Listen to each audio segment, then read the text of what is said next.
dessert in a mug. So you basically mix up your ingredients and microwave it, and you have a single serving dessert. So if you're craving some chocolate, you don't have to bake a giant cake and have it sitting there tempting you.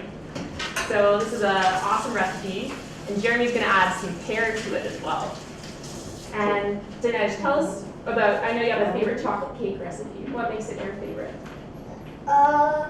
Just having the chocolate in the cake and having a vegetable or pear. Trying to sneak some produce in there wherever possible. Is that what you do with your chocolate cake? Yeah. Yeah, that's a great strategy. You can fool people into eating vegetables. You don't know fool. Too many trickery in the Trickery! but I mean, pears, apples, they go fantastic with chocolate, especially pear. I love pear and chocolate in the combination. And it's a great way to get, you know, a little bit of extra fruit in there, a little bit of extra fiber in there, and you're sweetening it up naturally as well, so you don't have to add as much sugar to it in here. So this is a really cool recipe, very, very simple, and everything is done in your mug. So, you know, little mess, which is fantastic. So we're going to start off with about a 1/4 cup of flour. Now, any flour will work for this. I'm actually using chestnut flour. Yeah, you're not always going to find chestnut flour, but you can use any flour.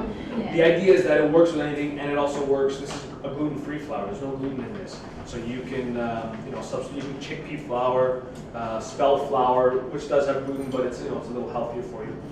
So we're Whole gonna wheat flour would whole be great if you want to cut down on the fiber because you're having some side effects there. Then you can always just go for your basic white flour and it'll work perfectly. If you are looking for chestnut flour, I chose it because, yes, it's gluten-free, but chestnuts and chocolate are another thing that works. So it's nothing that's like, this tastes too healthy. It tastes fantastic because chestnuts works with it. So you can find it, again, you know, a lot of health food stores, a lot of bulk stores will have it. St. Lawrence Market, in the basement there, they have a little shop at the back. I don't know if everyone's downtown, but they have a little shop in the back that has chestnut flour as well. So, you know, and you're starting to see it more available, you know, a lot of these different ingredients in regular grocery stores because people are enjoying food again. I think that's, you know, one of the biggest trends is people like to experiment now. We're trying different things. We're demanding for these sorts of products. So Can we use chestnut puree? you need a flour, so chestnut puree wouldn't work. But chestnut flour is essentially ground up chestnuts. Okay. So, I mean, if you had, There will be water in there. yeah, I mean, Yeah. if you needed to really, you know, cook chestnuts. You'd have to dehydrate them in the oven or something. Oh, Yeah. yeah, okay. Too much work. Yeah, that's too much work. Almond flour will work as well. Yeah. And that's just ground almonds. I mean, you can do that as well. Okay. So chestnut flour, 1/4 cup goes in. I got about 2 tablespoons of unsweetened cocoa powder. If you haven't already checked it out, we did a class that was all about cocoa and all of its health benefits. And there are some amazing recipes online, both sweet and savory. Jeremy made a cacao nib rub that he put all over some chicken, and it was fantastic. But, ooh, That's good. spilled milk. So, cocoa basically has a lot of health benefits, but I don't want the chocolate fans to jump on the bandwagon or, you know, overdo it with the chocolate too much, because a lot of the research was in basically short-term studies, so long-term effects, who really knows? But there is some promising research done that shows that having chocolate or cocoa as part of your regular diet can help to prevent diabetes, can also help to keep you thinner longer, which was an interesting one. So it helps reduce obesity if you actually have a little bit of chocolate. And again, this was a small study, so I'm not so sure. You gotta watch the serving size on that one. And so when you're picking, you know, using the cocoa rather than melting chocolate is a great idea too, just from a calorie and a fat control standpoint. But if you are choosing chocolate bars, make sure you go for the 65% cocoa or higher to get the health benefits from it. So Dinesh just mix that up for me. I'm actually adding a little bit of ground cardamom as well, which I like with chocolate and pear. It goes really nice together. But you can use cinnamon, you can use nutmeg. It kind of looks like hot chocolate. It does look like hot chocolate. It's exactly what it looks like. So we're stirring up the dry ingredients first. Then we're at our wet ingredients. So I have a little bit of grapeseed oil and just a neutral oil. About 3 tablespoons of, you can use milk or water. And that's it. Mix that up again, just until it combines together. You get all those floury lumps out. And yeah, like Christy was saying, this has become, these desserts in a mug have become popular and dangerous at the same time. Because when you can make a dessert that's this easy, you'll be making it pretty often. I think. That's perfect. Beautiful. So just until it combines, I'll show you that there. We'll see if we can get that on the camera. So, oh, I know it's a red one. I'm sorry. I'll hold it still. Getting the signal. You can see on the lips, so just, very nice and smooth. Then we have the grated pear. The great thing about pears is we don't often think of them as one of the antioxidant superstars, right? We think about the brightly colored berries. But pears are actually being studied for some of their polyphenols and flavanols, which are basically plant chemicals that have been shown to improve insulin sensitivity of your cells. So when your cells are more insulin sensitive, that means your pancreas doesn't have to pump out as much insulin. So there's not those high insulin levels in your blood. And this is a very good thing for preventing type 2 diabetes. And there's also some research underway now looking at the link between high insulin levels and breast cancer as well. So trying to keep your insulin levels low is important, again, for diabetes and also to prevent obesity. Very exciting.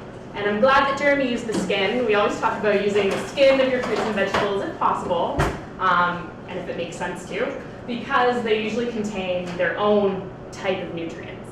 So the skin of the pear contains stanamic acids, and those have been shown to have health benefits in cell and animal studies. So no studies in humans yet, but they've basically been shown to improve blood pressure. So some very interesting research coming out about pears. So that's it. You stir it up. Stir the pear in there into the microwave. Depending on your microwave, it usually takes about a minute to a minute and a half, and then it's done. There's a question, yeah? Yeah, if you don't have grapeseed oil readily available, can you use something else? Yeah, any oil will work. Delicious. You can even use, if you want a little more calories, you can use butter if you want it. You can even use like an apple butter or the pumpkin butter. They have some of those products that we made an apple butter from scratch last week, and you can use that as well instead if you want to completely cut out the fat. Grapeseed oil I use just because, again, it's a neutral oil. Right. It's not going to really affect the taste too much. Okay. And you can, if you don't have a microwave, you can do this in the oven as well. It comes out a little different, but I find at 375 for about 10 minutes, does it pretty close to the same thing. If you want to make it for a party, more than one, then you can do the big pan and share it with some people. Another thing with the pears that I forgot to mention is there's some research showing that they may help to prevent certain types of cancer. So there's studies looking at stomach cancer, showing that people who ate pears regularly had a lower risk, and that study was done in Mexico. And there was another larger study that was done looking at the risk of all types of cancers and looking at all types of foods that were in the diet. So it's a population study where they look at trends over time. And they found an association between people who eat pears and apples regularly and a lower risk of esophageal cancer. So some very exciting research about the cancer preventing effects as well. I just smuggled this in class today. Oh, it's Greek, frozen Greek yogurt. Have you guys seen this? Frozen Greek yogurt, which is, Wow. it's a little healthier, but this is our brownie, a chocolate brownie, and you can see, it's nice and fluffy. If you wanted it a little bit more dense, then, there you go. There you go. Stab it. So if Show you them wanted the it, texture. So you can see it's nice and gooey. If you want a little bit more dense, more like a brownie, you can go a little longer. I like that kind of molten-y, chocolatey goodness underneath. So that was about a minute and 45 minutes. And again, good as is, but a la mode Oh, yeah. is much better. And this frozen Greek yogurt. So again, the Greek yogurt trend is exploding. Sales of Greek yogurt, they're just flying off the shelves. But the frozen Greek yogurt is kind of a newer trend. And the cool thing about it is you're getting some protein in your dessert, which doesn't often happen. And what that does is when you're taking in some sugar along with protein is it keeps your blood sugar more stable. So that's good for a whole number of reasons. You don't want your blood sugar going up and down and yo-yoing because then you'll feel tired, you'll feel cranky, and most people tend to overeat when that happens. So that's your quick and easy pear chocolate malt brownie.